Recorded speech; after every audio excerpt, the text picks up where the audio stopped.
Some books catalog watches and some books explain movements. And then there are books that understand watches as lived experiences. A Man and His Watch is not about horology as a technical discipline. It's about what watches mean to people themselves. Not just objects that measure seconds, but containers of memory, identity, and connection.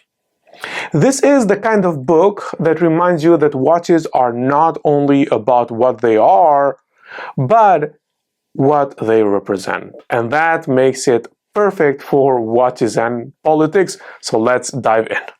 The author, Matt Hranek, is not an engineer.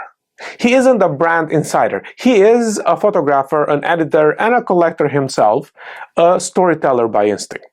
Formerly a Condé Nast traveler, contributor, and founder of the lifestyle publication W.M. Brown, Hranek combines visual instincts with memoir-like reportages. That perspective gives A Man and His Watch a different voice. This is a book written by someone who doesn't just appreciate watches, he feels them, and he wants you to feel them too. At its core, A Man and His Watch is a collection of personal stories intertwined with icons of horology. It pairs photographs with first-person narratives from 76 individuals about their most beloved timepieces. It is part photography book, part oral history, part people-driven narrative. The book's design reflects this dual purpose. Stunning portraits of watches on one page paired with the owner's own words on the facing page. This isn't technical literature, it's human literature. Unlike most watch books that start with manufacture dates and calibers, this one starts with people, like artisans, adventurers, fathers, collectors, friends, strangers, and the objects that they've carried with them through life's defining moments. In these stories, Paul Newman's Rolex Daytona becomes a testament to dedication and legacy. Franklin Roosevelt's gold Tiffany watch becomes a witness of geopolitical history, and JFK's Omega becomes a symbol of momentous beginnings. A Casio F7 becomes the talisman of a life lived fully. In each case, the watch gains meaning not just from its design, but from its relationship to lived experiences. This book is not arranged by brand or era. It is arranged by emotion and story. Each chapter feels like a salon conversation, intimate, evocative, occasionally surprising. You learn about why a man chose a watch before you ever learn what that watch is. This stylistic choice reinforces the main insight. A watch is not what it tells you, it's what it tells about you. Because in this book, watches are not just accessories, they are companions. One of the most striking elements of this book is its photography. The watches are shown in large, clear images, often floating against simple backgrounds or layered with personal context.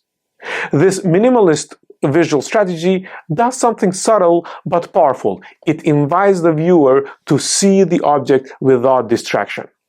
Not as a technical artifact, but as a symbol, a companion, and sometimes a sacred talisman. The detailed macro photography doesn't just show what the watches look like. It shows what they felt like in someone's life. And here's where this book connects to watches and politics. Even if these stories are personal, they are also social documents. A watch tells us what era you lived in, what milestone defined you, and what values you carried forward. In these narratives, watches are makers of identity and belonging. Not tribal horological alliances, but human truth. Taken together, these stories form a collective cultural memory, and that is a political artifact in its own right. Because identity, value, and belonging are political concepts even when they are silent. Why has this book resonated with so many readers like me, even those who don't normally read watch books? Because it answers the deep questions. Not what is time, but what does time mean to you? Watches in this book are heirlooms. They are companions. They are milestones. This book doesn't tell you which watch to covet. It reminds you why any watch can be worth coveting if it is tied to life itself. Here's what stays with you after reading A Man and His Watch. A watch is not a status symbol. It's a narrative anchor. It couples the abstract flow of time with the concrete flow of life. That's why, no matter how rich or humble the timepiece, each story feels deeply personal and universally human. So, for me, A Man and His Watch is a collection of human stories, a mirror of identity and memory, a tribute to the men who wear time and just not tell time. But now I want to learn from you. What about you? What watch do you have that feels like part of your story? Is your watch a heirloom, a gift, or a milestone? Or is that particular watch a memory maker? And what would your story look like if it was featured in this book? Drop me a comment, send me a message, and tell me your favorite personal watch story. This is Watches and Politics, so subscribe, share this channel and this video with someone who loves stories as much as they love watches, and I'll see you in the next chapter.